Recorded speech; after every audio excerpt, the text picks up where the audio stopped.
அஸ்ஸலாமு அலைக்கும் வரஹ்மத்துல்லாஹி வபரகாத்துஹு. தினமும் ஒரு ஹதீஸ். திருக்குர்ஆனுடைய அத்தியாயங்களை கற்றுக் கொடுப்பது போன்று எல்லா செயல்களிலும் நல்லவற்றை தேர்ந்தெடுக்கக்கூடிய முறையை அல்லாஹுவின் தூதர் ஸல்லல்லாஹு அலைஹி வஸல்லம் அவர்கள் எங்களுக்கு கற்றுக் கொடுத்தார்கள் என ஜாபிர் இப்னு அப்துல்லாஹ் ரலியல்லாஹு அன்ஹு அவர்கள் அறிவிக்கிறார்கள்.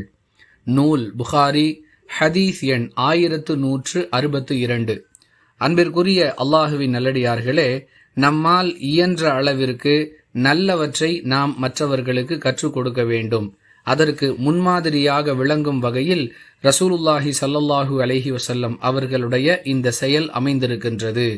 எந்த அளவிற்கென்றால், ஒரு மனிதனுக்கு நாம் செய்யக்கூடிய நல்லவற்றில் மிக பெரியது எது சரி எது தவறு, எது உண்மை எது பொய் என்பதை கண்டறிவதற்கான முறையை கற்றுக் கொடுப்பதாகும்.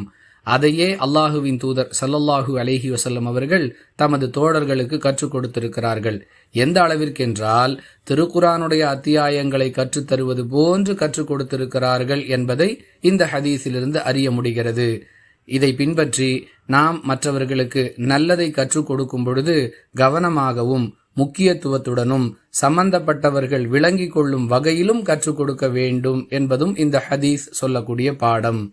வாஹிரு தஅவானா அனில் ஹம்துலில்லாஹி ரப்பில் ஆலமீன். அஸ்ஸலாமு அலைக்கும் வரஹ்மத்துல்லாஹி வபரகாத்துஹு.